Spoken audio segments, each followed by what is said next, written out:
participants still joining. Let's wait for 30 seconds more and then we can start. The meeting being recorded. Okay, hello, greetings from Brussels and welcome to the Biblio project event today. And as I mentioned, the meeting will be recorded. Please make sure that your microphones are muted. And we're very pleased that so many participants are interested in the event, how to boost digital skills and competences for librarians across Europe. And to start our event today, I'm very pleased to welcome Chief Executive Officer of All Digital, Peter Palvolgyi. Peter, please, the Zoom is yours. Thank you very much, Ekaterina. And thank you, everyone, joining such a great number, our Biblio project webinar. So, ladies and gentlemen, I would like to welcome you to the Biblio project webinar, the project which is aiming at boosting digital skills and competencies for librarians. And we will talk about new trends and requirements in the professional development of librarians and the library sector. The project has been implemented by a consortium led by University of Bari, Aldo, Moro, and 9 other partner organizations, so it's a wide network, including All Digital. And let me say a few words first about All Digital, the organization which is hosting today's event.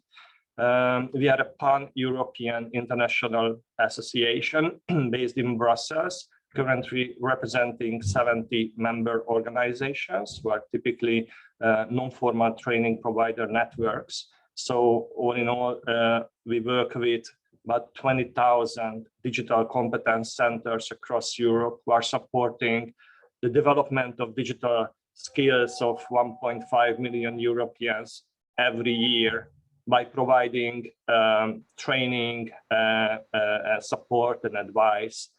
And our focus is now all people who need to develop their digital skills. And we believe that we are talking about everyone in our today's society.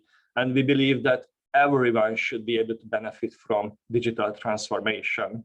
All Digital has several focus areas, including the development of basic digital skills and the advanced digital skills, more for employment and employability. And we work in the field of digital media literacy, STEAM skills for the society, as well as digital cultural heritage. And this week's we call All Digital Week, but it extends several weeks now. Last Monday, we organized a high-level opening event of All Digital Week, when European Commissioner responsible for education, Maria Gabriel, said that we need to go beyond digitalization into a real digital transformation of our economy and society. And it requires all Europeans to have digital skills required to be active members of the society. And indeed, those lacking digital skills today are at risk of exclusion, and not only from everyday social practices, but also from education and professional opportunities. And that's why we implement and organize projects like Biblio, aimed at the digital skills development of library professionals, but also we do a lot of awareness raising campaign and to support all those who have no sufficient digital skills to respond to the challenges of digital transformation. So this is All Digital Week, and this is our pan-European campaign organized by All Digital and its member organizations and a lot of other partner organizations. And the aim of the campaign is to engage and empower thousands of citizens to use digital technology and enhance their digital skills. This is the 13th year of the campaign, and our motto this year is "Be a Digital Hero." And we say that everyone can be a digital hero. And we put the focus this year on educators in the broadest sense, who are the digital heroes of our days. And you can see here the map of events and what's happening in Europe during this week. And we are very proud to say that we have 120 partners implementing activities during this week, supporting digital skills development and awareness raising. There are 386, almost 400 events registered on our map of events, and we reached and exceeded the number of 100,000 participants this year. During this week and last week, we have organized a number of events, and you can see that the Biblio webinar is the last one on this list. So we are getting to the end of our series of events.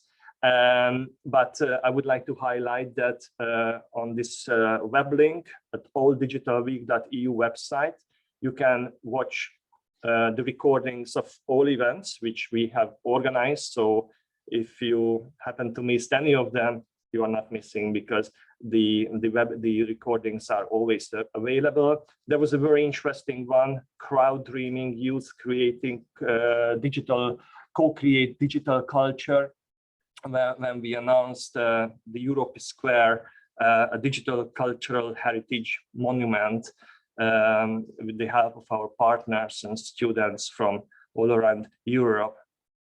And one more thing that I would like to highlight is a new online digital skills self-assessment tool, which we call My Digi Skills, and it's available on the mydigiskills.eu website. And that helps users. It's a self-assessment tool. Anyone can try and test their digital skills or assess their digital skills, digital competences. It's entirely based on the digital competence framework. The Digicom 2.1 covers 6 proficiency levels, and it's currently available in 7 languages: English, German, Italian, Latvian, Lithuanian, Spanish, and Romanian. But more and more languages, language versions will be added to the portal. And projects like the Biblio we are discussing today, and many others, which All Digital participate in and implements together with its member organizations and other partners, they address social challenges in collaboration with various stakeholders: universities, digital competence centers, training organizations, civil society organizations, European networks, with the support of the European Union. And we try to provide real solutions that benefit people and the society. But thank you very much. And I'd like to give the floor back to Ekaterina. Thank you, Peter, and thank you so much for presenting not only All Digital, but also shortly the Biblio project that we are all here for today. And unfortunately, our project coordinator, Aldo Valentini, who was supposed to give the overview of the project, cannot moderate and cannot present today. They've got the infamous COVID, and we wish the whole Egina team speedy recovery. So I will be sharing the presentation with you and talking about the Biblio project that we started with partners. Just a second, cannot open.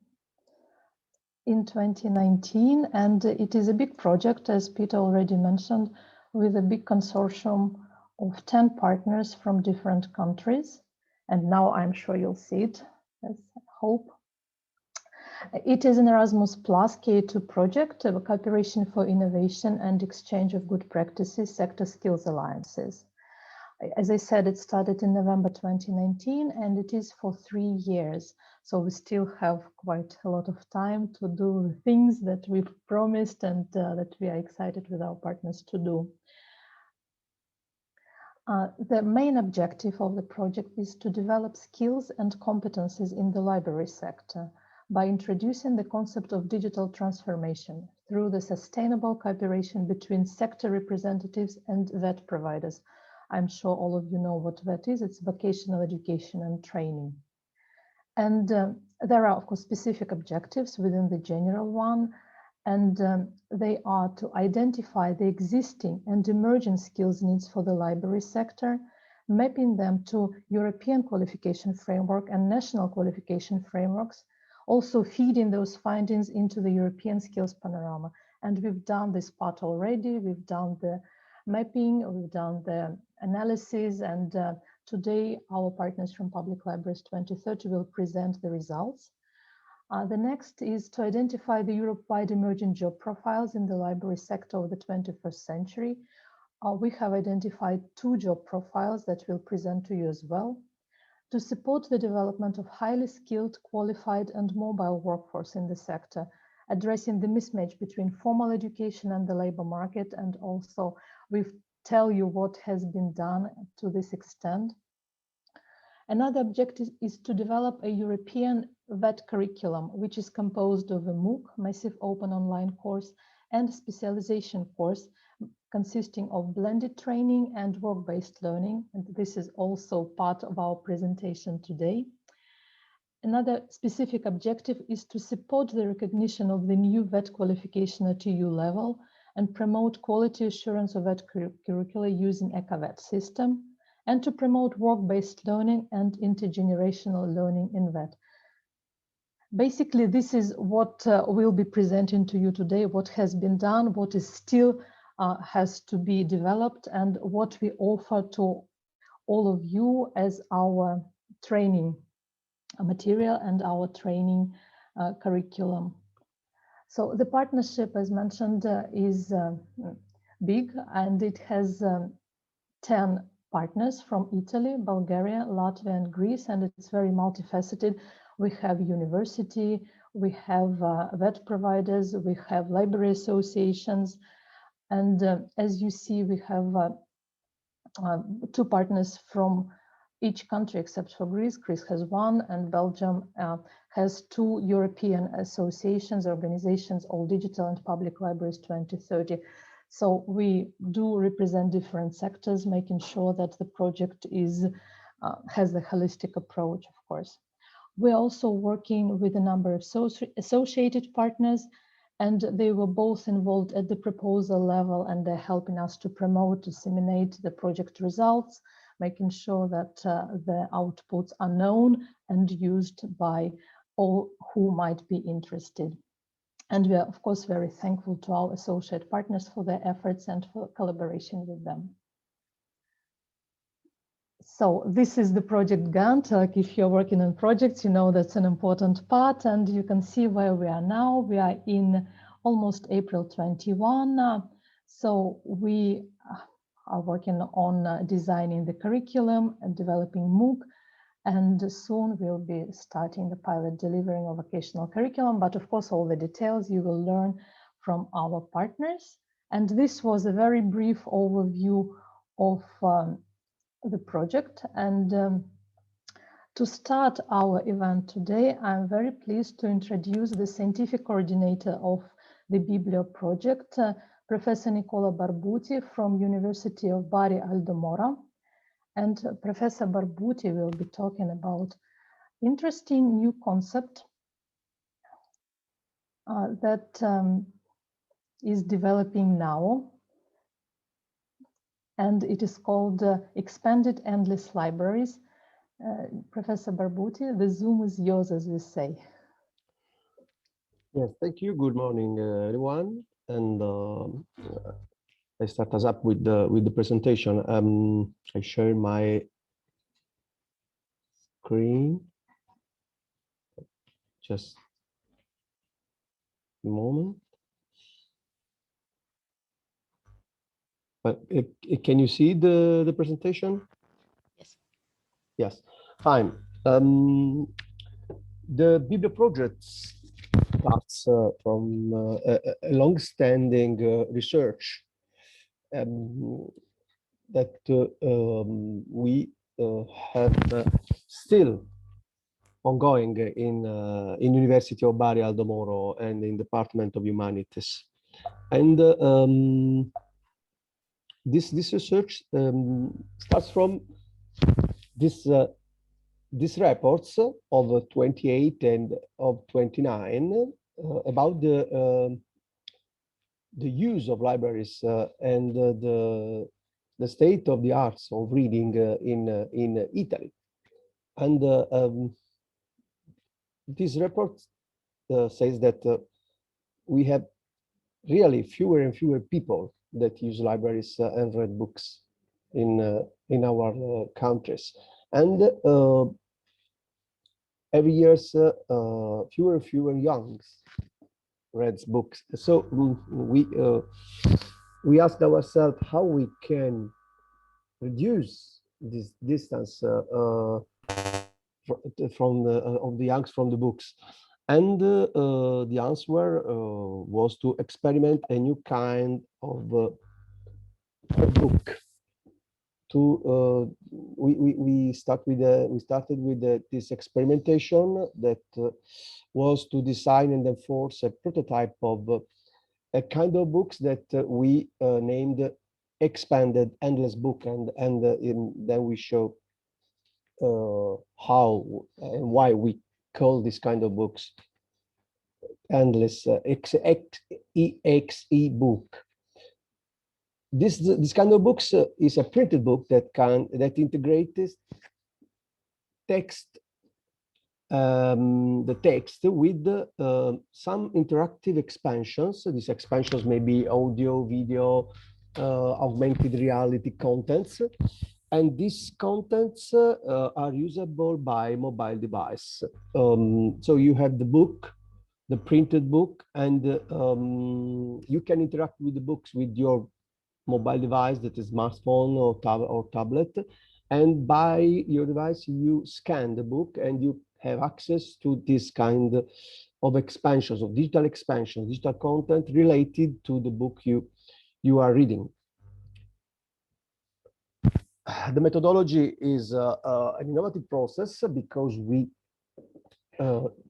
digitize the book and we mark the contents, the text or images, what we think it may be of interest for users to deeply know with the interaction with the books. And after the digitization with the high definition scanning, we applied markers on content, and by these markers, the digital content are linked with the text or the content of the printed books. These are two images that show how some content we link with some digital content we link with the books. On the left, you can see how scanning the page, you have an image on your device, and on this image you have some marked words of the text. You can interact with the access point. By this access point, you can use audio content, the reading of the words, the meaning of the words. You can use a glossary connected with the meaning of these words, because this is what you are saying is a book in our old dialect, in an old dialect of our lands. And on right, there is an image. This image is the image of the avatar that reads the word. You can interact with this avatar when you push on the word. You can connect with this avatar. The avatar is a representation of the author of the book in this case, and he read the words or read the poem in the book in this case. So the process for generating this kind of book we thought that maybe a good way to foster the interaction of youngs with libraries. And we use this kind of experimentation for a test case in a high school library of the high institutes of the Liceo Gabriele De Santis of Trani, that is a city near, a wonderful, amazing city near Bari. And we work with about 25 students. The students selected about 20-25 books of their library. They choose these books, and they decided to mark them with our methodology. So they scanned the books. They used the tools for marking the contents that they chosen that have chosen in each book, and they selected online, or they digitized some other contents of their library, and then they connect these contents with the books. So in their library now, in the high school library now, there are about 20-25 books that are ready to be used as expanded endless book. And this is a new way to manage the library.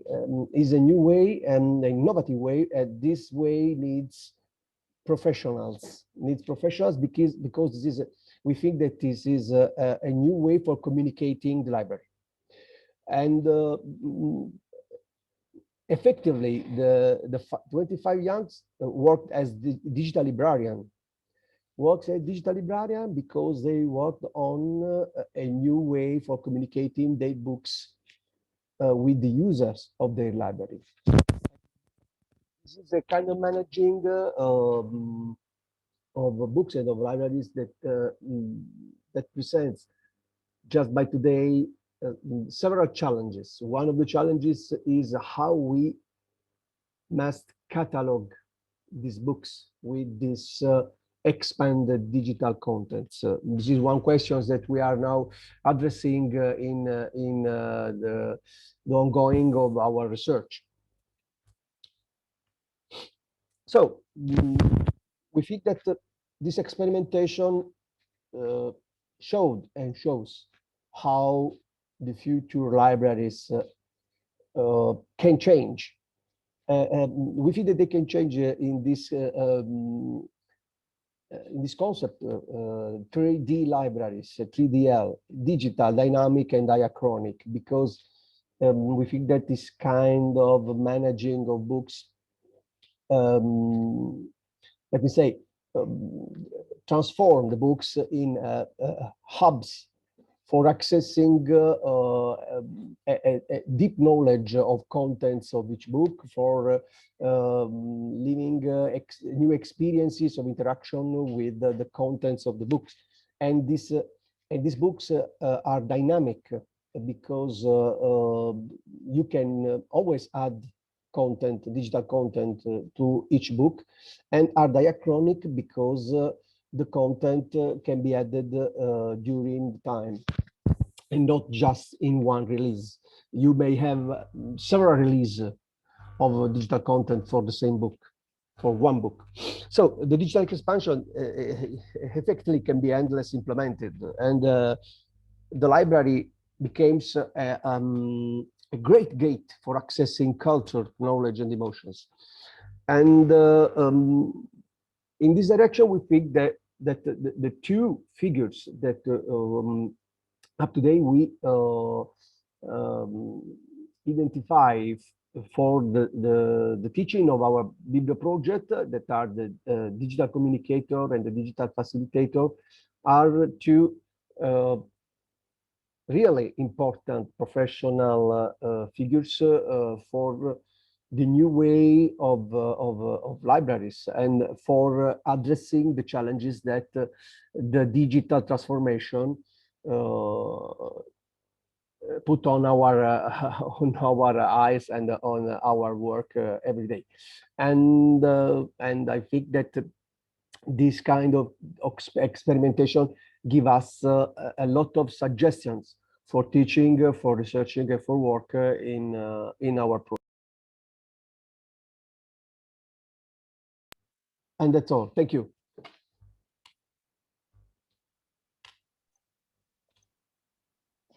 Thank you, Nicola. That was very fast. We're planning, so we'll be running ahead of time. May I ask the question straight away before we go back to our presentation? Well, you say that this might be a very common case. It means that we need to prepare librarians for this kind of books. What is the challenge for librarians in order to be able to support the library users working with this kind of books? Well, I think that the first change is how we can manage this kind of books and how we can manage this kind of libraries, because this kind of books are constantly you can constantly implement the digital content, and so this means that each book can become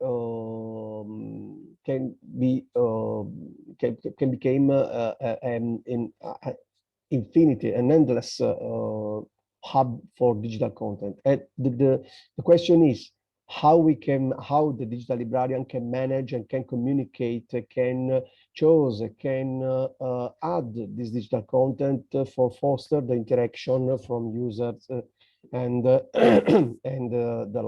book and the library. So the cataloging is the first, in my opinion, is the first challenge they have to address. And the second is how to correctly communicate this digital content, because you can add everything by digital in a text. Each word can become a hub for accessing to indefinite and no controllable contents, and this is an issue because the digital librarian must value and must we think that she or he must monitoring the digital content that are added to each one book of their library. Another question is how fostering and improving the fruition of this kind of book. This is an innovation, is a novelty, and we have tested the creation process and the impact that this kind of creation process has on the youngs. They were really interested. They were really fascinated by this kind of process, by this kind of interaction with books, but because they consider the books as static and boring object, not so interesting as digital information, digital content, digital video. The possibility to integrate a book with digital content for them, we saw that is a great possibility for reducing the distance, their distance from the reading and from the interaction with libraries. We now, I think that we have to address this kind of issues by working deeply on digitization in our Biblio project, because I think that a good knowledge of digitization process, a good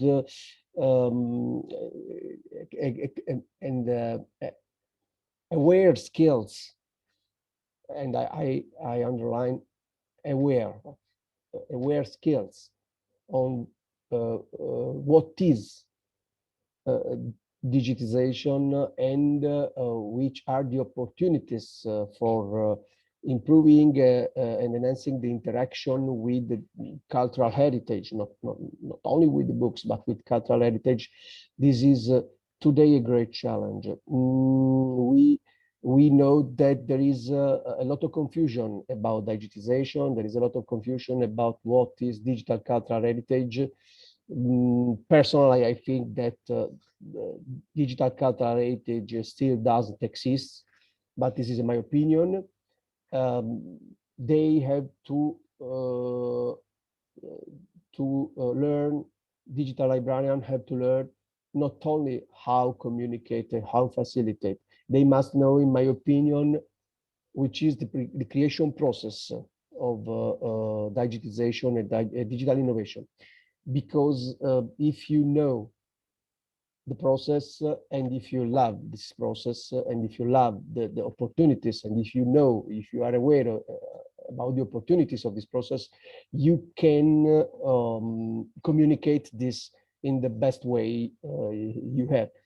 If you don't understand perfectly the complexities of digitizations, you cannot understand the opportunities, and if you cannot understand the opportunities, you cannot communicate as well what you think about these opportunities. So the first challenge, I think, that is to teach and to produce professional digital librarians that are aware of what is digitization, how complex this process is, and how complex is to restituire, to give again to the books, to the cultural heritage, to the libraries, their role in our societies, because today they are cathedrals where no one like to hear a pray. We hope that young will return in our libraries. This is the goal, but this needs a real professional librarian, digital librarian. Actually, there are a few questions. We do have still 5 minutes. If you can answer them quickly.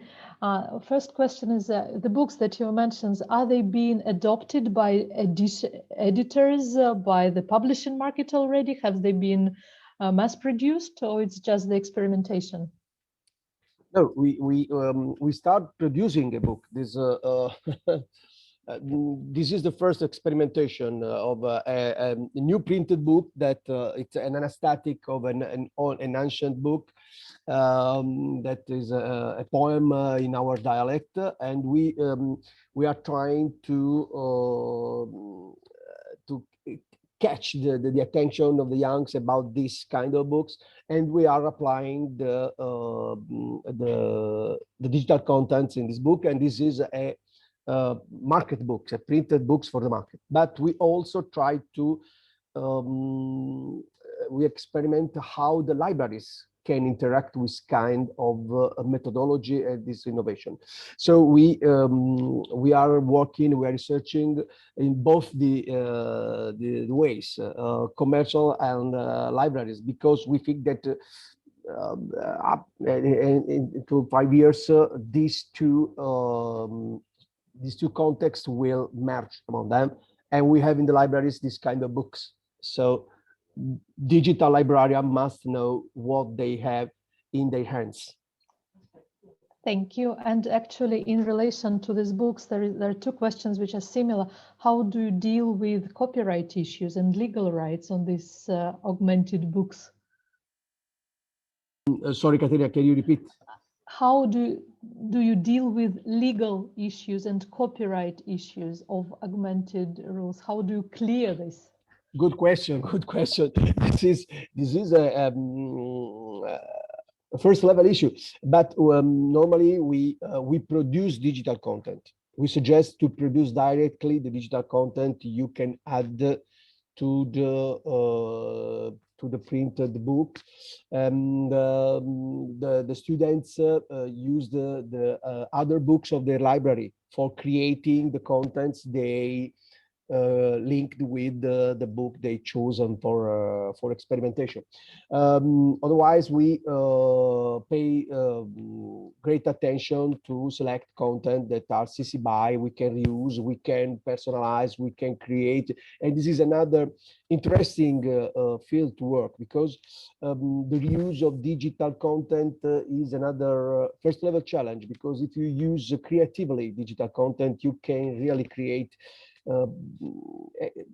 emotions, you can create experiences that give you a deep knowledge, and that let you enjoy also an object, the book that is not so loved with other cultural objects.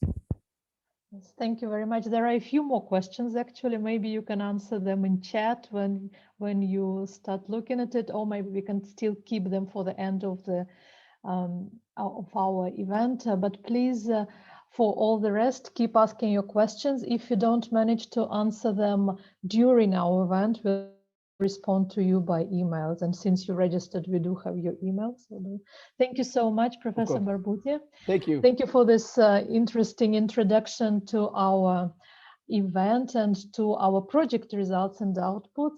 And the next contribution will be about the research that the consortium have been doing. And it is about librarianship in Europe, mapping professional needs. And you'll learn what we have found together with our partners, and it will be presented by Tiana Zignani from Public Libraries 2030.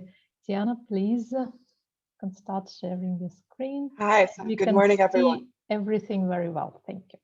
Perfect. So good morning, everyone. I'm delighted to be able to present the research findings and the emerging job profiles from the Biblio project.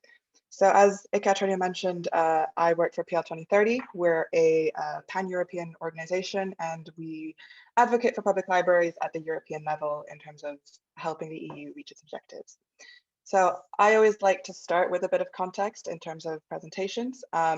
Just because the way the consortium was built up, we decided to specifically focus on public libraries. But that being said, wherever we could sort of add insights from other types of libraries to our research, we did, because we felt that would sort of deepen our knowledge and our understanding and give us a bigger picture overall. And so just to start us off, just so you know, this is sort of the digital context that we're going into. This is data from 2020. We probably used slightly older data in the application phase and what framed our work. But basically what you can see in the middle there is that this is the EU average in terms of digital skills, which is just under 50%. And for the countries that are in the pilot phase, they're a bit on the lower end of the DAISSy data. So we knew going into this research that we would find possibly discrepancies in terms of digital skills, and that sort of framed our understanding of it. So in terms of what we did for the research, it was a sort of 4-step approach in terms of building the emerging job profiles. We started with desk research, which involved us looking at legislation, how were libraries framed and librarianship was framed in each country, as well as looking at strategies, both digital and within the library sector, any policies that were interesting that could sort of help inform us in terms of where the library sector was heading. Alongside this, we also looked at training provisions, both formal and non-formal, to get a sense of the skills that were being taught across, both the formal and non-formal sector, and to make sure that maybe if they were still kind of sort of quote unquote traditional librarianship, we knew that ahead of time, and we knew that maybe we had to propose something a bit different with the VET curriculum. And then finally, with the desk research, we closed it off by looking at job vacancies to see what the trends were in the sector, what sort of profiles were being hired, and what sort of skills were being asked. For the training needs survey, we developed this to find out how librarians were feeling about their digital skills, and also how they self-evaluated along the DIGCOM 2.1 framework and where they felt they were the strongest as well as the weakest. And we also wanted them to tell us, what do they want to be trained in? What do they see as the future of their work? And alongside the training needs survey, we conducted some in-depth interviews. So because we had so much quantitative data, we wanted to make sure we had qualitative data as well. So for full disclosure, we initially wanted to do coaching circles for our qualitative aspect, except that involves getting 6 people together in a room, as this was happening in April, May last year. think you can all tell where I'm going with this. It wasn't really appropriate to have people gather in a room because of COVID. So we switched to in-depth interviews where we could hold them via video conferencing calls and still sort of get a sense of what people's emotions were, what their nonverbal communication was actually saying to us. And then finally, we closed off the research activities with some VET best practice interviews to get a sense of which formats worked best for learners, if there were any sort of great outstanding practices that could be inspiring for the project, and anything else we just broadly had to be aware of in order to really deliver a strong VET curriculum. And so all of this was distilled into the emerging job profiles that I'll present at the end of my presentation.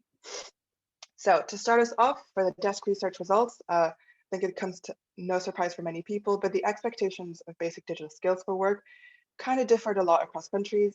We knew that, for example, in Bulgaria, there was a very low level of skills, but there was a high enthusiasm to learn digital skills.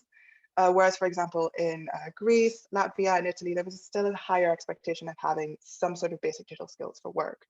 Now, as I mentioned, we looked at legislation, and one of the key objectives that we saw for the public library sector was to kind of support educational activities and cultural activities, and also to sort of help their community access information.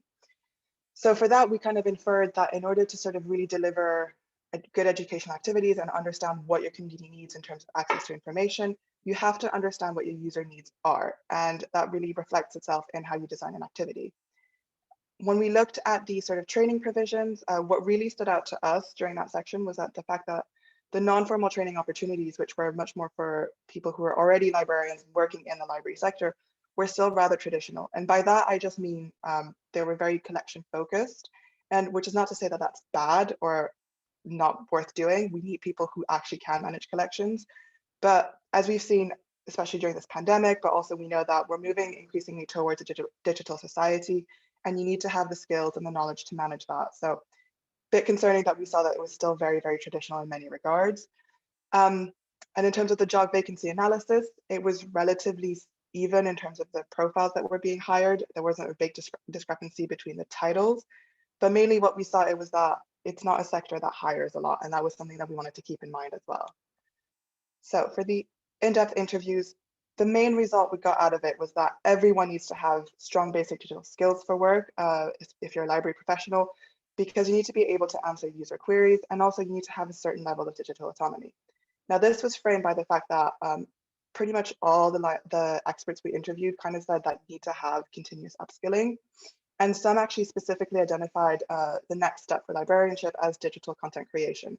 And they specifically suggested that they maybe wanted to start thinking about creating content like videos or maybe podcasts, and finding a new way to engage with users and get users to come into the library and see it as more than just a collection or a place for books. However, as much as there's positive aspects to the interviews, there's also negative aspects. So specifically, we saw this much more than managerial level, where there was, I would say, frustration expressed at having only maybe 1 or 2 colleagues have the right skills. And so it was kind of frustrating to have to send a user away and tell them to come back another day. But there was also something that was noted by, I believe, someone from the Ministry of Culture, who said that they kind of struggled to push librarians outside of their comfort zones. And there was a sort of desire to want to stay in conventional training. And so filling unconventional training opportunities was really difficult. So it's kind of, how do we balance making unconventional comfortable, but still make sure we're pushing to have a new profile enter the sector. And then finally, one of the things that really stood out to us when we interviewed a couple of users was that a lot of them told us the library for them was still about the books. And again, that's not to say that that's bad, but a library is so much more than just books. Many libraries have different types of services and activities, and it's really important that that's actually reflected and communicated clearly to the community so that they know they can take advantage of that. So moving on to the survey, what really stood out again is that we had a resounding 94% of respondents tell us that they at least needed to partially, if not completely, update their skills and knowledge to fulfill their tasks at work. Now, specifically, what we wanted to get out of the survey was where were the weakest areas of the DIGCOM 2.1 areas of competence within the library sector. And we had librarians just basically self-evaluate based on how they felt based on the different areas of competence. And the top 3 that we saw stand out was safety, problem solving, and content creation. So not to say that we're neglecting information processing and communication in any way, shape, or form, but we knew that when we developed the job profiles that these three areas had to kind of be at the top of our priorities to make sure that this was actively represented, and we were actually helping librarians sort of round out and become more holistic in terms of their digital competences. We also took the survey as an opportunity to learn what the training needs were. And so you'll see that a lot of the first three are very much sort of forward-facing, public-facing, and they really want to sort of engage with their community in a meaningful way and communicate with them. You also see that they want to do more training on information, data, and media literacy, which is possibly a little bit traditional, but again, because we're evolving, because the tech sector is evolving so quickly, it's actually really good that they still want to train and make sure that they understand how new technologies are impacting how we understand disinformation, misinformation, and fake news, and so on and so forth. And then finally, we had a very sort of broad open category that was sort of just exploring technological changes and understanding how they might be relevant to the library sector. So we left this open, but it could be sort of, you know, having a theoretical that of AI and how that could work in the library, how maybe big data is relevant, and how you could include that. So just to recap, the skills that we saw that were needed as a priority was to create digital content, to communicate with users both online and offline, and also to analyze user needs. So just to close off everything, for the VET best practice interviews, what we found was that the blended learning format is the best approach, simply because it combines theoretical aspects online and you have learners brought together for more practical activities. Now, a lot of the feedback that we got from the training providers told us that they actually appreciated that because learners were able to sort of do more theoretical stuff online, even if there was a pandemic going on. So you could still get that aspect going and have time to grasp that. And then when we could finally reconvene, when things were a little bit better, it was nice to then have learners together. And it was actually also really useful because it created a collaborative approach. And so I believe it was an Italian provider that gave us feedback and said that it was really useful to have both sort of staff from big libraries and small libraries together, because then you had a network when they went back out into the field where maybe a big library could support a smaller library and they could work together in a partnership. In that same breath, I think several other providers actually highlighted that it was really useful to have learners come together to sort of learn from each other, learn from the experiences, have different perspectives working together, and that was actually really meaningful and help them derive a lot of depth from the learning. So that was everything from the desk research. I've done a very sort of brief overview. I would invite each and every single one of you to read the report, which is a lot more comprehensive than what I can do today for you in this presentation. But for now, what we'll do is we'll move on to the job profiles. So again, I always like to start with a bit of context. So as it was mentioned earlier, we're developing a VET curriculum for this. And as such, that kind of sets us up to have a maximum EQF level for our job profiles, which was an EQF level 5, because that's what VET training can usually respond to quite well and quite efficiently. Which is not to say that the job profiles can't encourage further growth. It's just that we've sort of kept them at that for the minute, but we recognize that they can sort of develop into further positions that could be sort of experts or managers that go into maybe a higher EQF level. From this, we made sure that we wanted to distill the data that we got from the desk research into 2 different job profiles, simply because creating just one job profile would be a mammoth job profile that no single human being could really realistically undertake. So we wanted to make sure that they were realistic job profiles that someone could actually do.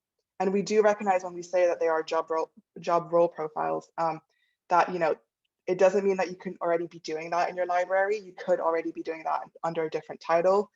It's totally fine. We've just suggested this as something to guide and sort of provide insight on this. And then finally, because we've been relying on the DIGCOM 2.1 framework and the areas of competences outlined, we wanted to match these up to each profile to make sure that there was sort of some coherence between what we'd sort of used already in the research. But we made sure to tailor this to each profile to make sure that it made sense. It was relevant, and it was actually something that could be completed under that area of competence. So with that being said, this is the first job profile. I affectionately call it as CECO, also known as the Community Engagement and Communication Officer. Now, this is a very sort of transversal public-facing profile, and it's very, very community-focused. And by that, we mean they're specifically looking at how they can either sort of better engage users that are already coming into the library, but also looking at which segments of the community are not yet in the library and how can you reach them. So is it organizing new activities for them and trying to bring them in that way, or is it taking the library outside the walls and outside the building and sort of getting them the services that they need and then sort of slowly bringing them back in. And with this profile specifically, we wanted to make sure it was reflected that they have to be a team player and they have to really work with other staff members. So when they're doing sort of any user needs analysis, they need to sort of be able to take that and bring it to the team and sort of say, this is the problem we're facing, or I think this is a good idea. How can we sort of implement this? And they get feedback from the whole team involved.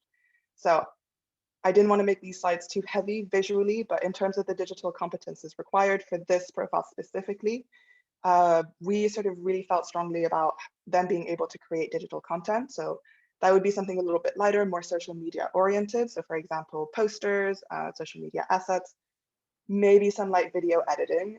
Specifically, we also felt that because they're going to be going into the community and sort of trying to reach them specifically, they had to be very well versed in media literacy and understanding how to navigate information and how to communicate that information efficiently.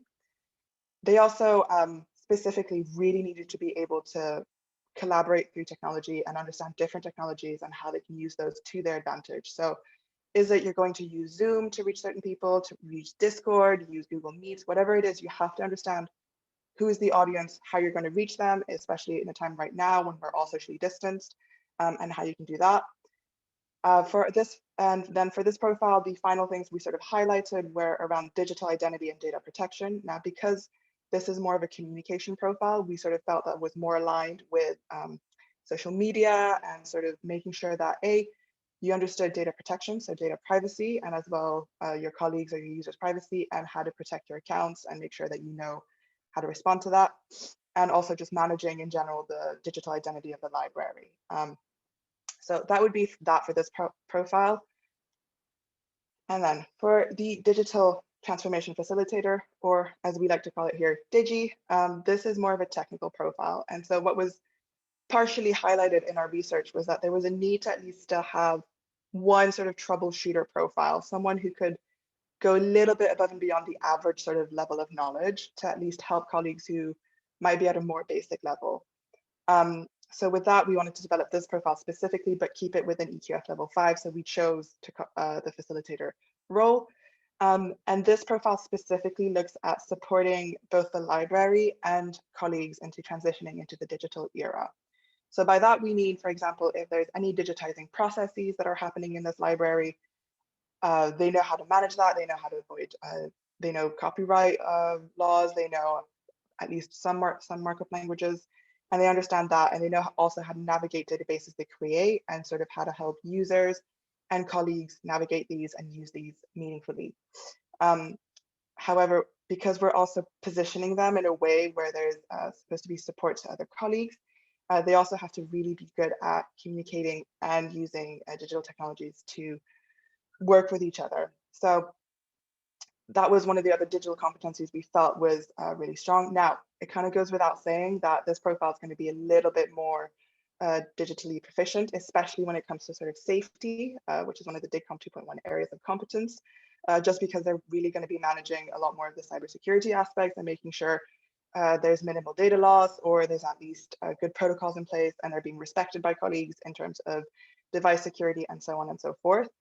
And then finally, because this is more of a troubleshooter profile, and that's what we had in mind, we felt that they had to be really good problem solvers with technology, specifically in terms of understanding basic issues and knowing how to troubleshoot those, but also understanding when they sort of couldn't solve this issue and when you have to refer to someone else.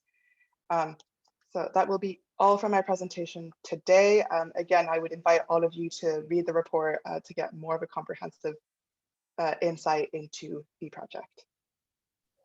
Thank you very much, Tiana. I have a quick question before we move on to the next one. So the profiles that you mentioned, and we in the partnership, of course, know very well, do you think they're somehow limiting the geographical context, or are they applicable to any country?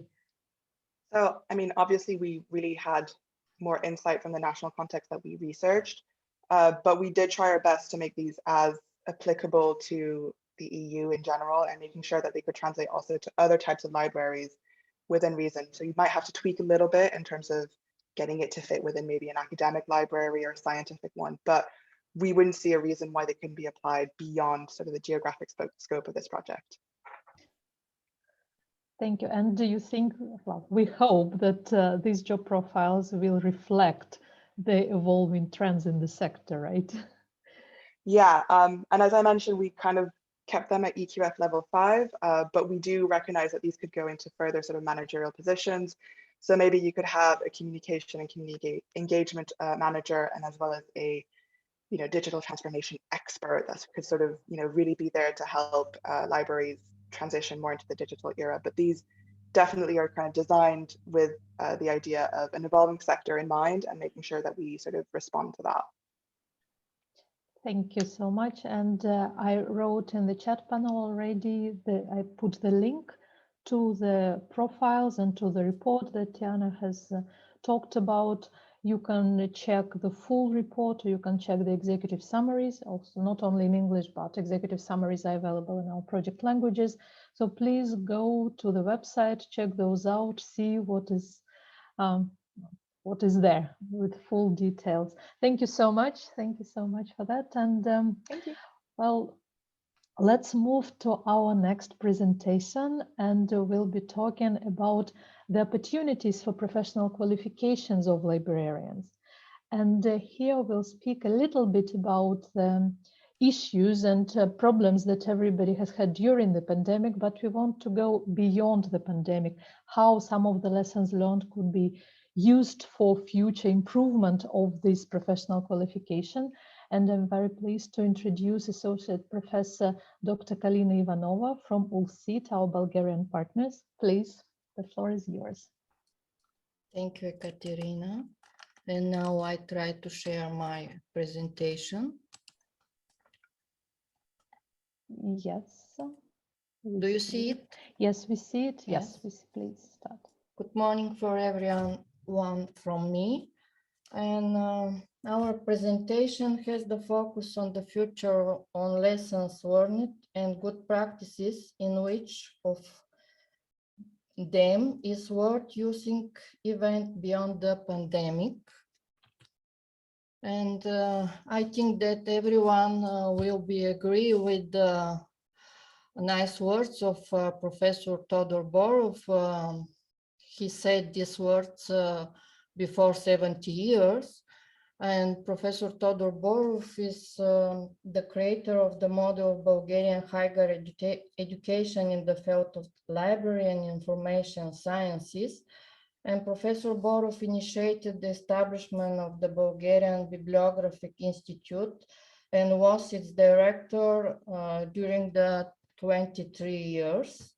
He was the director of the National Library, and he holds the position of head of the Department of Library Science and Bibliography.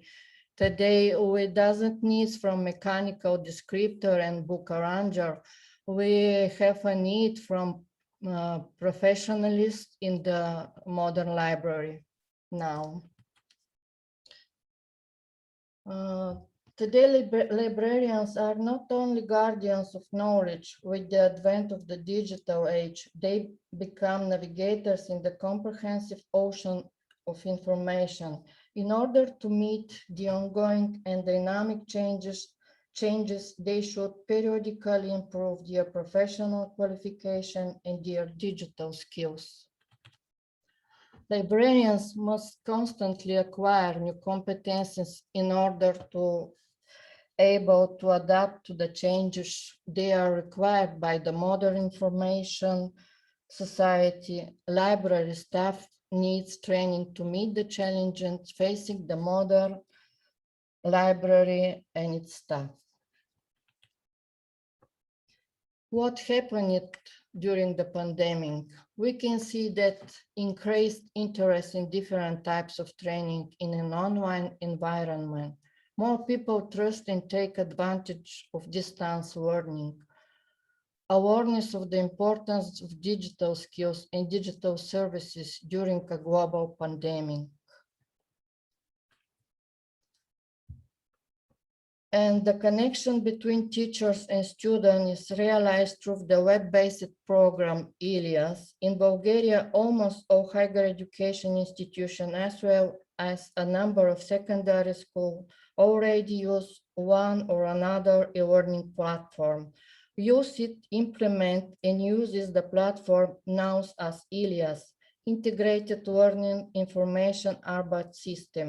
It was developed at the University of Köln in Germany and has found active application in the University of Germany, France, Spain, USA, Hungary, Romania, Ukraine, and others.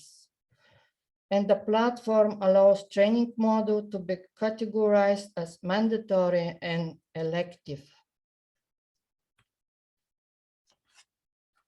For each discipline in the curriculum are developed learning resources and bibliography. They are available for the entire training period in the platform.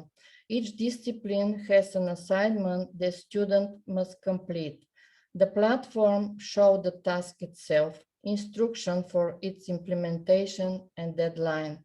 The platform shows a countdown so the learners can prioritize their assignments for the rest of the time. Depending on the specific of disciplines is also different, and the method of testing and knowledge of trainees. You can see the forms of control. You use project, test, and case studies. The platform allows tracking the educational progress of learners. In each discipline, learners also receive an assessment and commentary on the task they have completed. Learners can see the result of tests taken as soon as they are completed. The platform shows which question the learner has given the wrong answer, but the learner is not able to see its content. In the case of lockdown, the emphasis is on online learning, and the practice take place as soon as the situation allows. The production practice takes place in a library, but when there are larger groups, they are divided so that anti-epidemiological measures can be observed. Modern libraries need from modern librarians. In order to be able to adapt to the changes they have taken place since the advent of ICT in our lives. Librarians need to improve their skill, emphasizing not only traditional library training, but also those that focus on digital skills and competences. And here comes the role of Erasmus project, boosting digital skills and competences of librarians in Europe. Our colleague Mara Jakobsone will share with you more about the VET curriculum and methodology. And thank you for your attention. Thank you very much.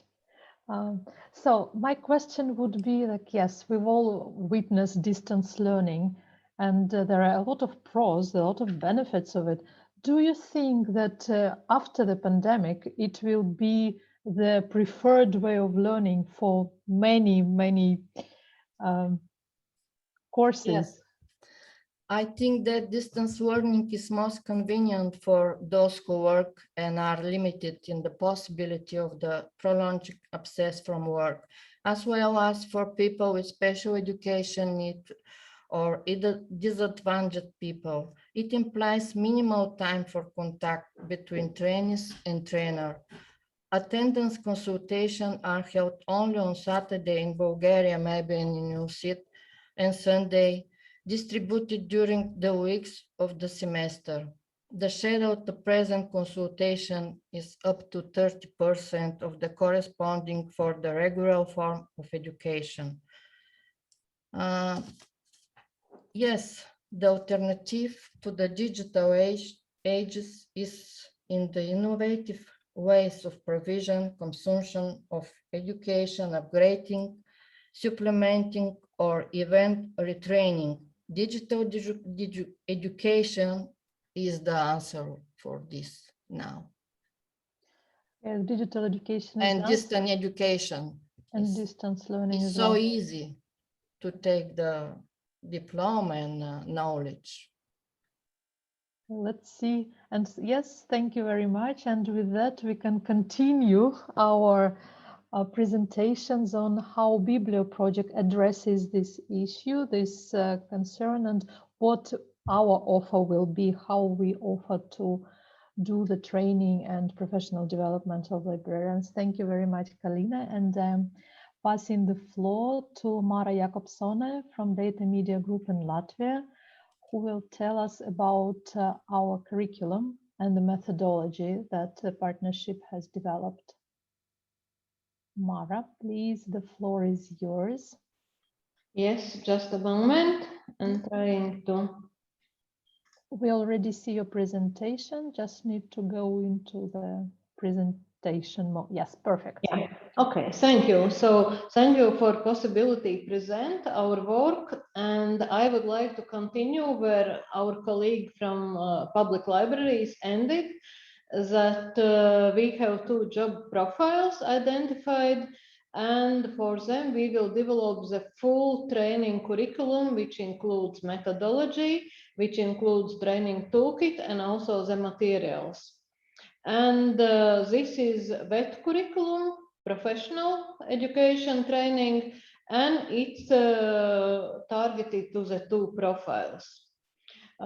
We address it at EQF level 5 because that's where we see that the librarians target to be trained. However, in some countries, it's also EQF level 4 actually working. So we will adapt our curriculum to these country-specific needs, like in Bulgaria and in Latvia.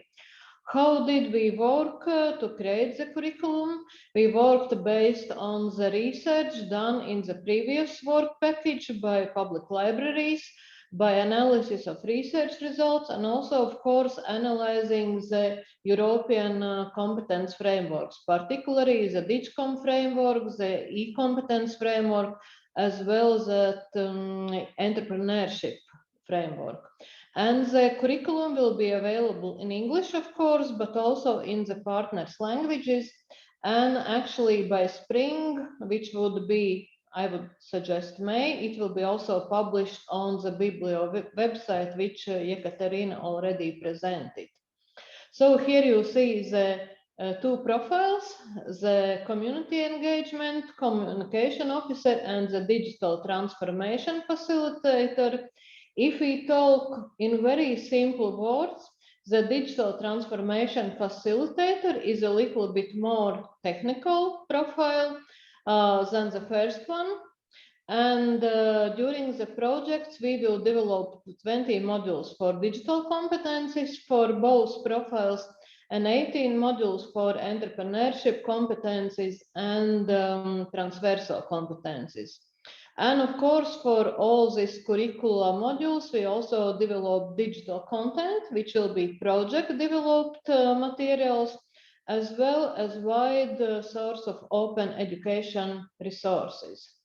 So if you look at the first profile, community engagement and communication officer, you see here the digital competencies modules. We start with the introduction to digitalization, and especially on libraries, and then you have a lot of modules which you might associate with the DIGCOMP, or you can associate them with the e-competence framework, just to tell that all of these modules will be not just general digital competence modules, but taking into account the specific of the libraries. And if you look what are the entrepreneurship and transversal competencies, then you see a lot of competencies which were identified as needed for the researchers. At the research stage, it's starting from spotting opportunities, mobilizing resources, taking initiative. You see that some of them are linked to the transversal competencies, some are more entrepreneurship, because nowadays librarian is actually needing all this set of competencies.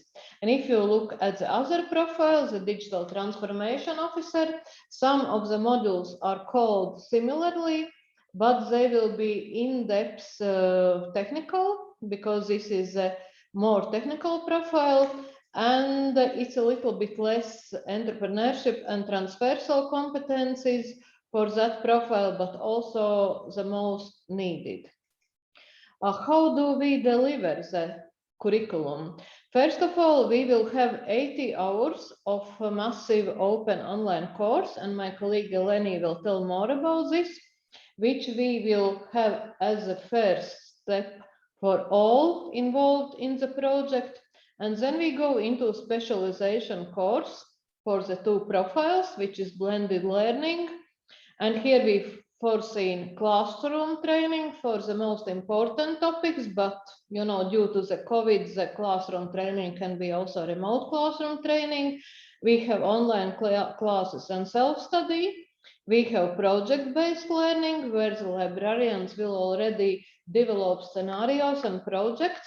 And which is very important, we will have also work-based learning, that the trainees and the participants of the course actually will work in libraries, in smaller libraries, in bigger libraries, and here they realize their projects or scenarios.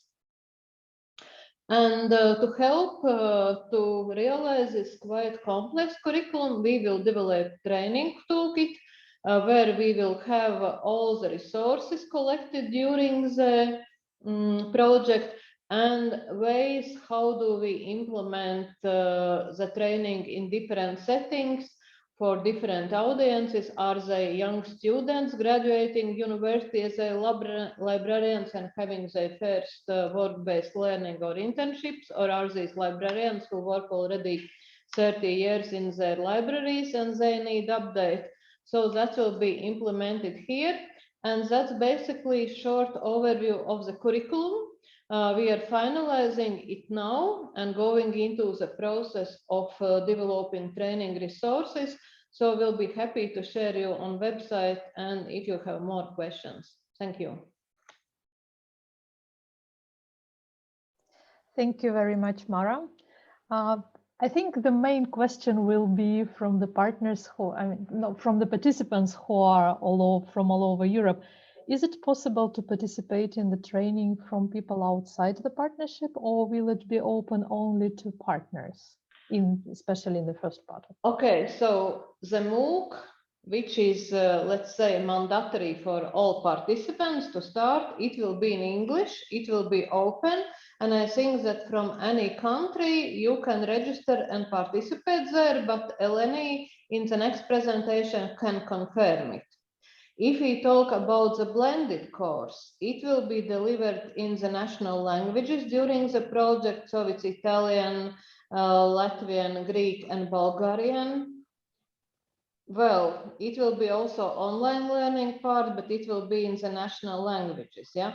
It will be also English online course, but during the project, it will not be, how to say, mentored by teacher, yeah? So I would say that other countries in the blended course can rather participate after the project, because then we have recommendations, we have findings, and then it's possible. But of course, from these countries, Italy, Greece, Bulgaria, and Latvia, of course, you can apply for the blended course with partners in the countries. Thank you, Mar. And another question is, of course, we know that everybody who will be joining the course MOOC will have slightly or maybe quite big differences in their digital skills and competencies. How does the curriculum and methodology fit to accommodate these differences? Well, actually, that was the idea of the curriculum, that this is modular. You saw how many modules there are, but basically these are mini modules, yeah? For each module, we have written the, how to say, joining criteria, and we can do also small assessments. For example, if some librarians, especially the ones who are working already, yeah, maybe they need training not in all modules, yeah, but they need some particular modules. So they will be able to join these particular modules. Yeah. Well, the project-based and the work-based learning, they can join fully, but from the list of 17 or 20 modules, they actually can create a menu which is more appropriate for them. Yeah, that's the plan. That's great news, and I hope it's good news for many of the participants. And one more question. Well, you talked about work-based learning, and of course, this is the question: how do you think, how do you envisage it to be implemented, and especially what will happen if the measures continue? Well, you know that libraries are working also online. Yeah, the work is limited, but still, at least in Latvia, they're working, actually promoting also digital things. So I don't think COVID will be the, how to say, a reason not to succeed in work-based learning. But basically, the work-based learning is either you are working in your, let's say, your library, then you have some problems that you need to solve, and they might be very different. You need to update some customer base. You want to create some SME solutions, for example, yeah, or you want to build a new web page or something, yeah. This is one thing, you can do your job. If you are a student coming to the library, then again, the library manager can give you some task, and with the training you implement it. Basically, it's task implementation. Thank you. I think it's clear. It's thank you so much, Mara, and I hope this introduction to our training gave the impetus to join it. And for that, please follow our Facebook and Twitter accounts, Biblio, Digital Biblio, and also check the website so that you don't miss the opportunity.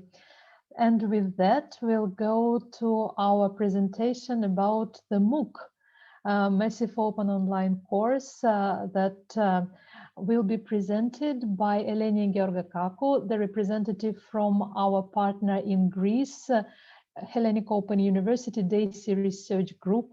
And Eleni had some issues with power, but she managed to get back. And I think you can share the slides, right? Please let us know if you need some help. Eleni, please tell us about the MOOC and with amazing experience that HOU and DAISSy Research Group has in creating MOOCs for different types of training.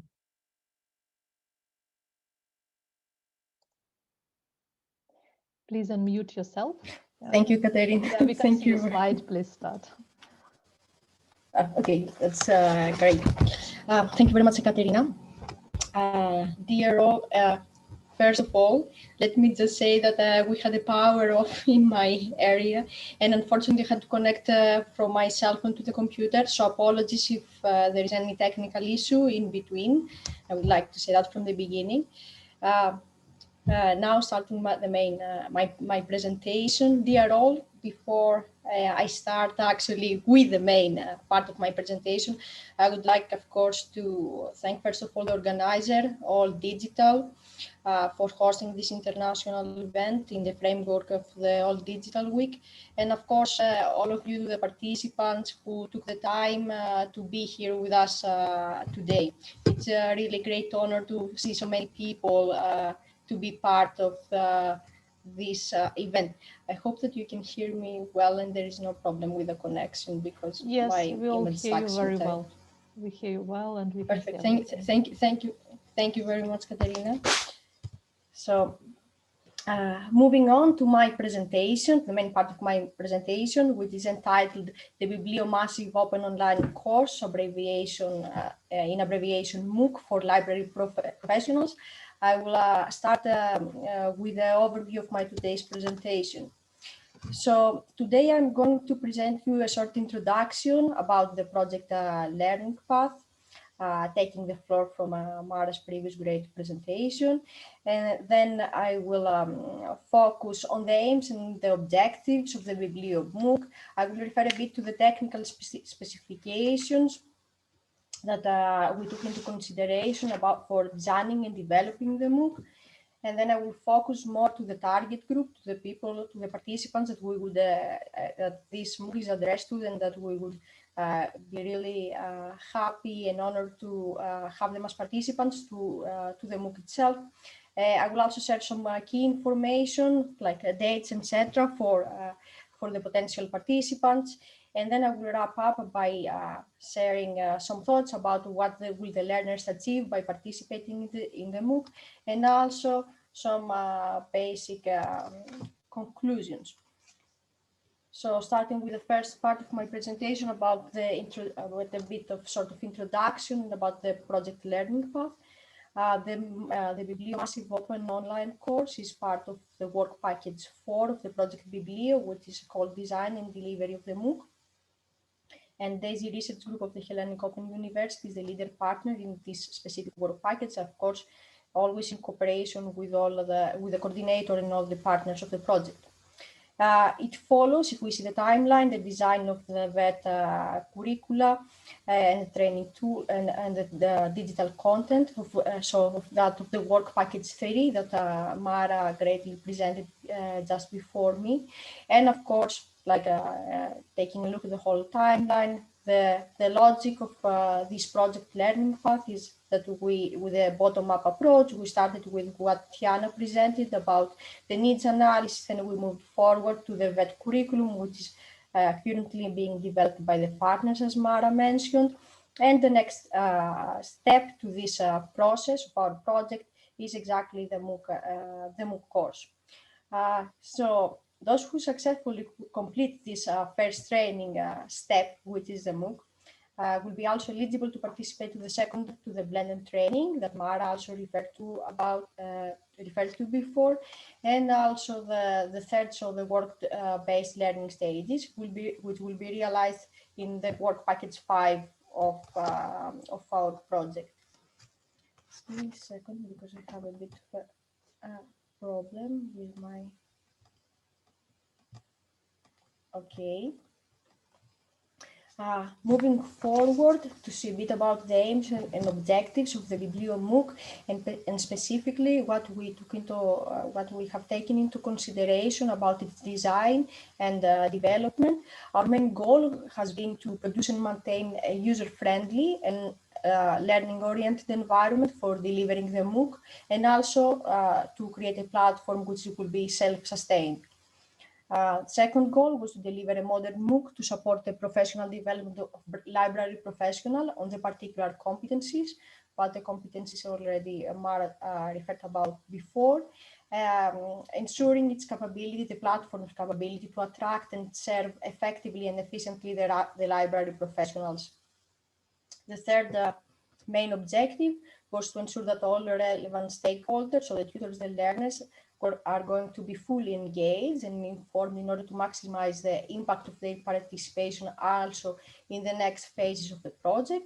And the last one was to ensure data collection and assessment tools in order to be in place in the platform itself, in order to effectively monitor the progress, make some corrections, and capture meaningful feedback for the evaluation of the MOOC. Following the evaluation of the MOOC at the last phase of the project, also we're going to have like an upgrade of the platform based exactly on this feedback that we will receive from the participants. Diving a bit more to some technical specifications, the first question that we had to answer as being responsible for the design and development of the MOOC was, what did we need from the learning management system of the Biblio MOOC, learning management system, so the platform? And the main points here that we wanted to address, of course, we wanted a platform that could support asynchronous learning, so that learning could occur in different times and spaces, particular to each learner. Of course, a platform which would enable the instructor to set up a specific learning path, as we're going to do to the Biblio MOOC, and one platform that would enable the learners to engage with the learning material at their own pace. This platform should be able, of course, to support teaching tools, the lesson itself, structured in specific modules, and also tools such as quizzes that will be embedded in our course. And as well, for the platform to have some to be able to support collaboration tools such as forums and chats, which also will be embedded in our Biblio MOOC. So following these needs, the DAISSy research group of the Hellenic Open University, with its experience in MOOC development, came with a proposal to the partnership, which was agreed to base the to have the base of the Biblio MOOC on the Moodle learning management system. This will give us the opportunity to host the specific course in a dedicated Moodle server. I will provide some information in the next slide about that. And in general, about Moodle, from our experience, we have seen that it is a tool, that is a platform, ease of deployment and customization, that it has been offering responsive design, so it's also like mobile friendly. It is the most known open source for as a learning management system. It's also compatible with Android and iOS systems, so mobile friendly, as I also mentioned before.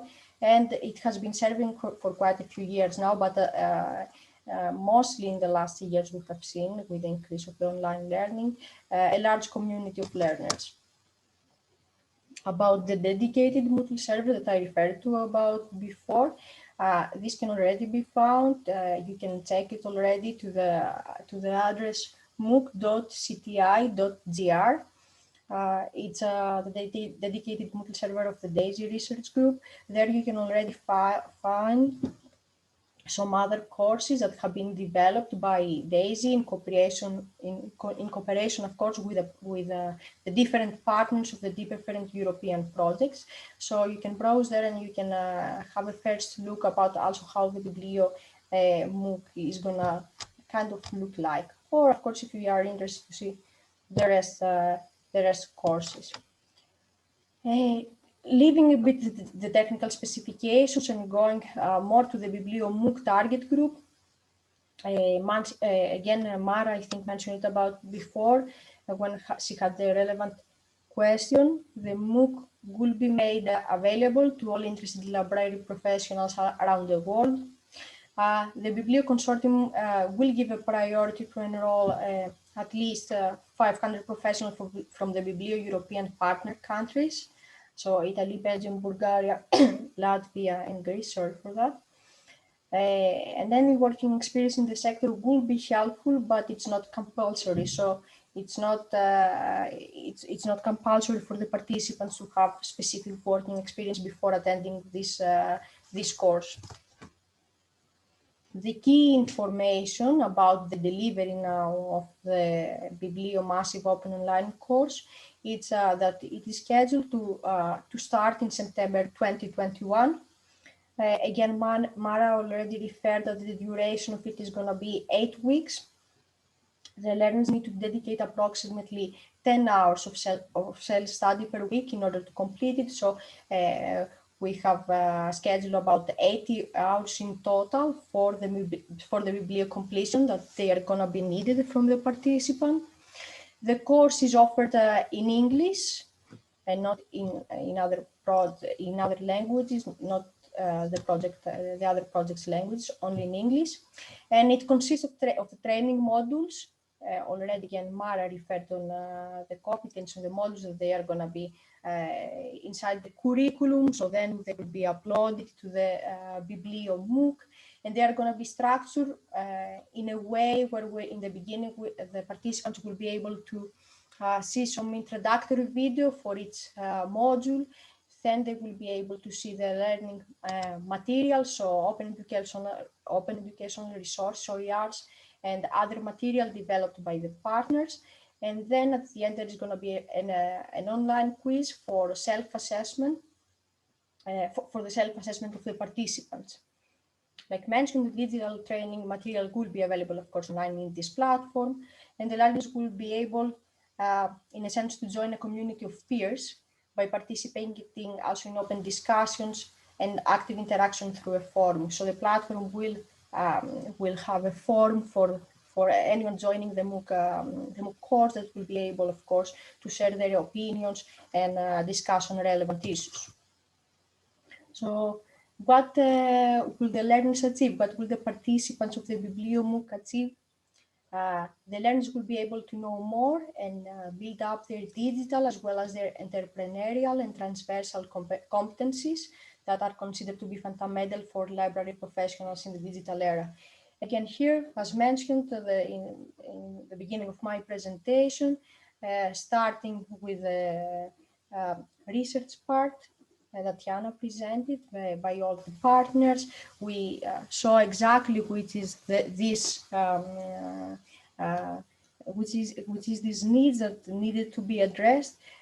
Moving to the curriculum, to the development of the curriculum, the work package 3 that Mara presented, we saw the entrepreneurial and transversal competencies as well as the digital competencies needed for a modern librarian. And now with the MOOC, we are offering this knowledge. We hope that we are offering this knowledge to the participants in order to be able to acquire these skills and these competencies.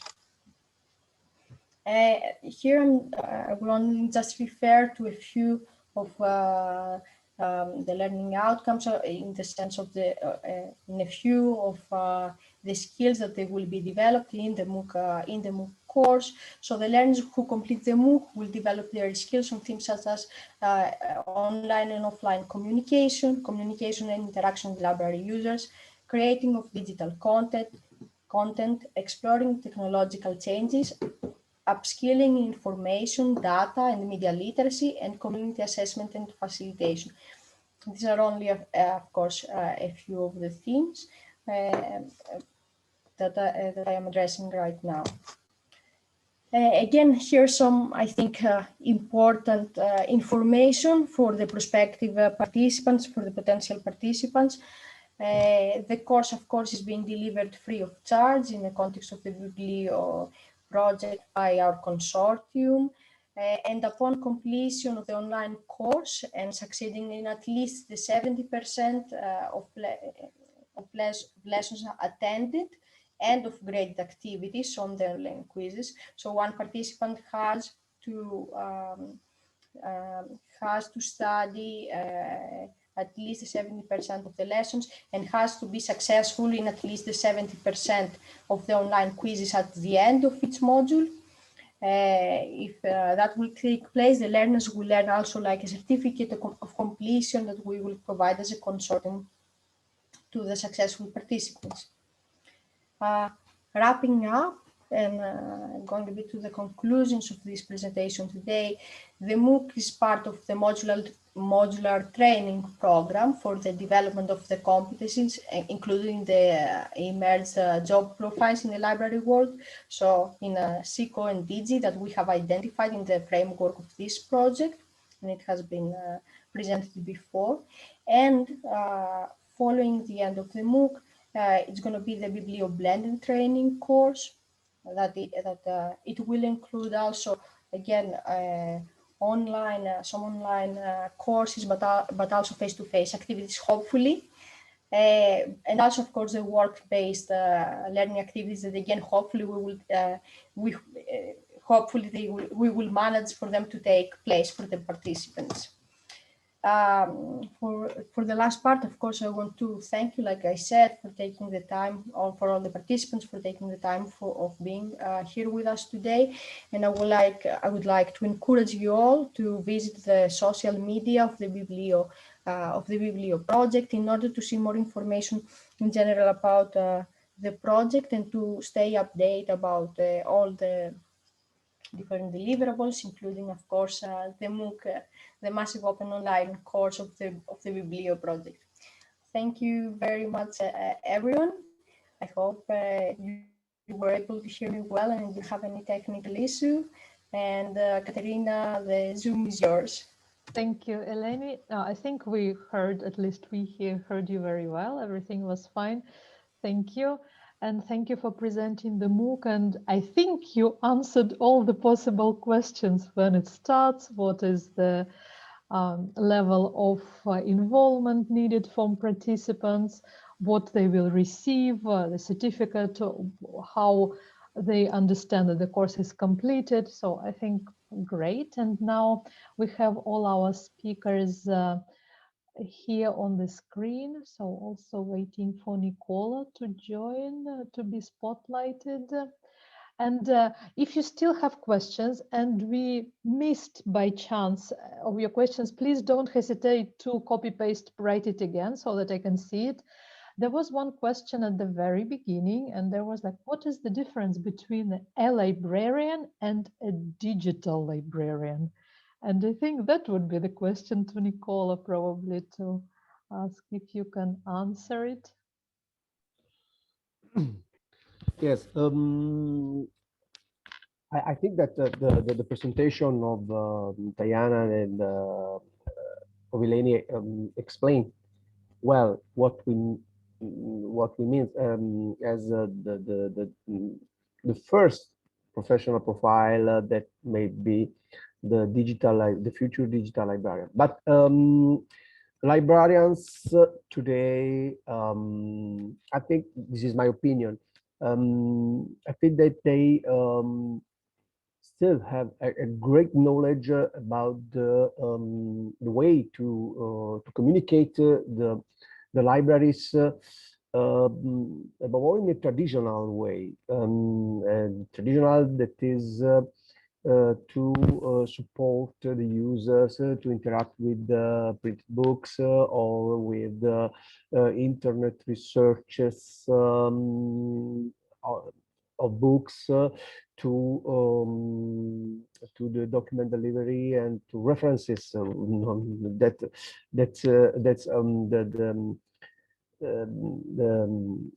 the reference that reference librarians are I think that they are one of the best professionals for disseminating knowledge in communities. But today communities are changed. Digital transformation changes the relation between the communities and the knowledge and information and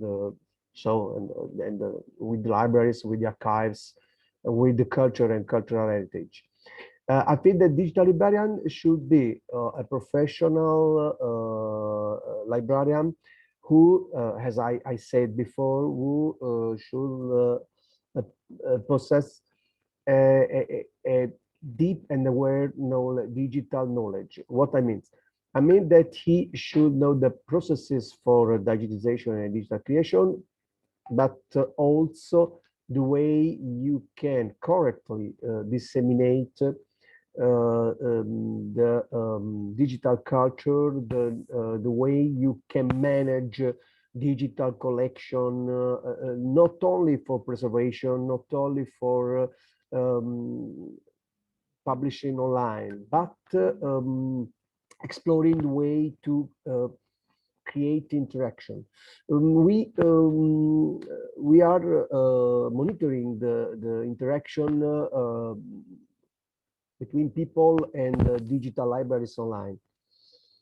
I registered that a lot of people use really in a short way with a short time digital contents in the library.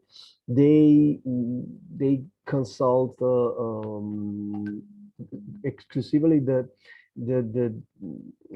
ancient printed books, printed documents. Sometimes they are curious, but there is no a good interaction between the communities and the digital resources we have online. We have some enormous databases such as Europeana or the Library of Congress or some other great experiences. Bibliothèque Nationale de France is the first digital library we had just I mean in 90 years, about the last years of the 20th century, and few people use this kind of resources for their needs. Perhaps there is something we had to reflect about, because if a digital library exists, but there are about 1,000 persons that use these resources by the web, I think that it's not a good situation. And I think that we have to, the digital librarian should also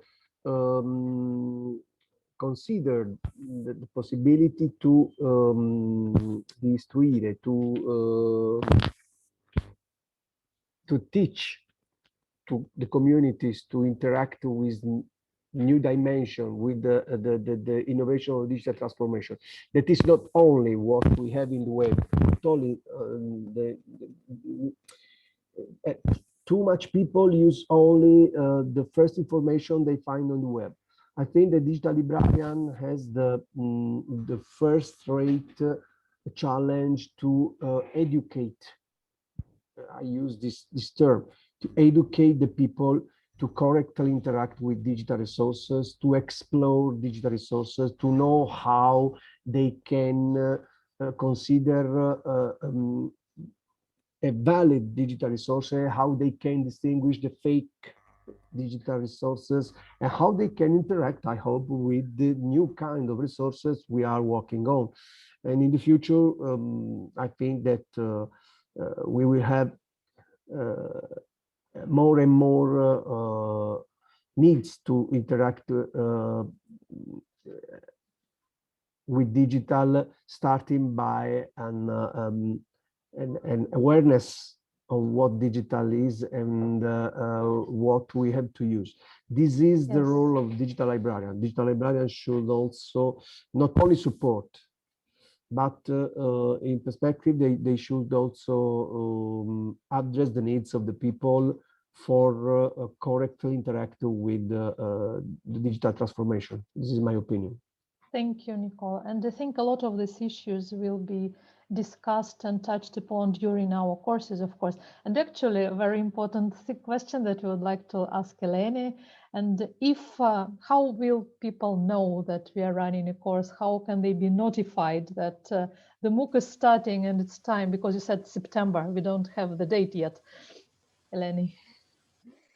Thank you very much for this question, Ekaterina. A very important one, as you already mentioned. I think, first of all, like DAISSy, as the leader of this work package, will share a short description of the MOOC, including objectives, aims, the training plan, and other related information with the project partners. Of course, all the project partners will be enabled to forward this to their members and all the library professionals associations that they have in their respective countries. But of course, not only that, as I mentioned, the MOOC is open to everyone, not only to the project countries.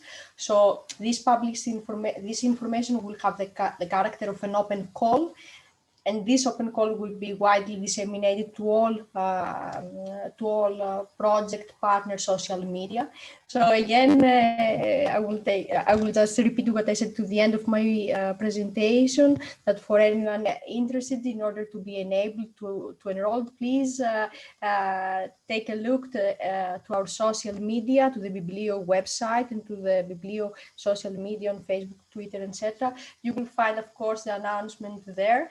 And we will be glad, of course, to have as many participants as possible. Yes. So this is an open call already, if I can say it like that. Yes, to everyone. Absolutely. And also there is all digital website as well. And you can see all of this in our chat. And Victoria, thank you for constantly repeating it so that everybody sees. And with that, I would like to thank you so much to our speakers. And thank you to all participants for all your questions, for your active participation. But before we say goodbye, I would kindly ask all of you who wants to open your cameras so that we can take a group photo that we all been together and just remember this day. Thank you so much. I think it has been very brief and a lot of information we tried to pour on you, and we hope you'll find it useful. Actually, another thing while you're opening your cameras is that we'll share the recording of the event together with presentations.